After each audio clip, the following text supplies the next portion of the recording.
Good afternoon, this is DJJohnny at JDM FM, and today I'm at All Saints Church in Thelwall. Let's go and have a look around.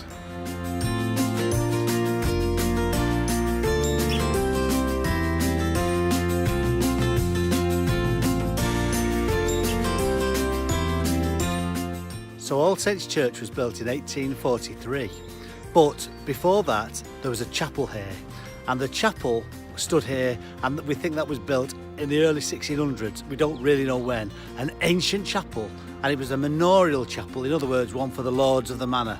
The lords of the manor were all buried here. Let's go and find out where it was.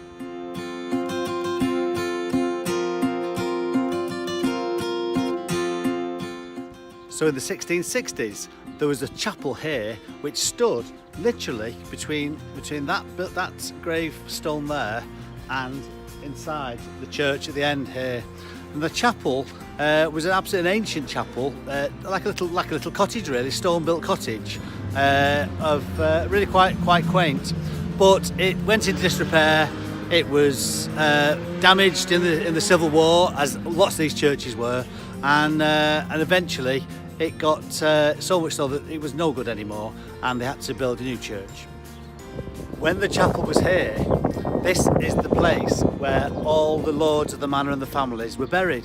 And down below here, you see these gravestones here? Well, they're not actually gravestones, they're actually entrances to a tomb which was underneath the chapel. Whoa, amazing! Well, this particular stone here, if you can have a look at this one here, is where the Pickerings, who was the family that we're particularly interested in at the moment, where they are all buried.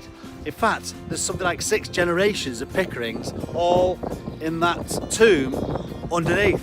And of course, that would have been inside the chapel when the chapel was originally here. It would all be inside, we would have been inside the chapel now. But of course, the chapel has now gone, and the church is there, so the crypt, or this tomb, is outside.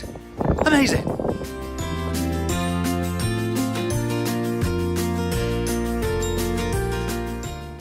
So the Pickerings in the 1600s and beyond, those 6 generations of lords of the manor, it's only right and proper that they had things named after them after they died.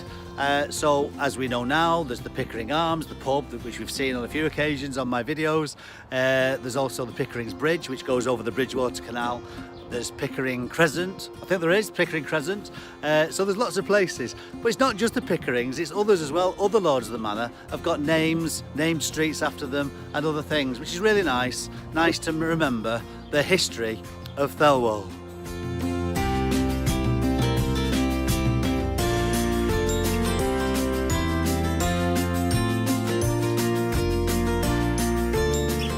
When they demolished the chapel, they built the church. Now the church was built here. This is the nave of the church as it is now, but really this was the whole church at the very beginning. The whole church was built here at this point in time. But in 1843 they thought it was big enough, and it wasn't. It really wasn't. This church was built by local donations, really good people, local benefactors, people like that, who helped to build the church and to decorate it and everything else, which is really nice. But it wasn't big enough. So in 1856, they extended it and they built the chancel, which is this part here, you know, the front of the church where the altar is and things like that inside. And it was James Nicholson, who was one of the lords of the manor, who helped to pay for this particular extension. But it still wasn't big enough. And then in 1890, James Stanton helped them to pay for an extension to the church again, which is now called the Northern Extension, and this part here. So it now means that the church is finally big enough for the congregations of today. Phew!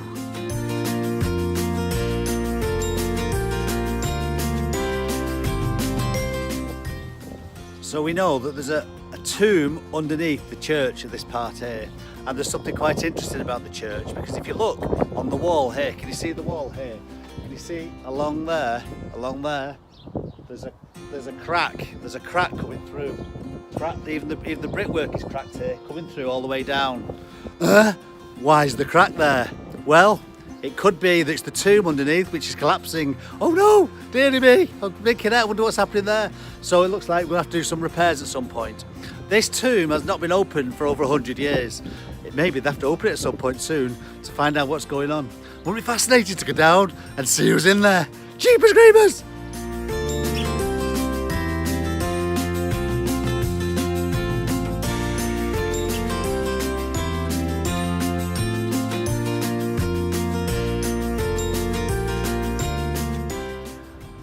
All Saints Church is a Grade 2 listed building, so it's going to be here for a long, long time. It's an amazing place with an amazing history and lots of interesting things associated with it as well. Blinking heck, all the tombs which are underneath it at the end, the crack in the wall, dear me, hope they fix that soon, and all the extensions that they've had, the old chapel which used to be here years and years ago, we don't really know, before the 1600s probably. Amazing, the history is stunning. It is a lovely, lovely place and well worth a visit in Thelwall. Anyway, whatever you're doing, hope you have a fabulous time and see you again very, very soon. Bye.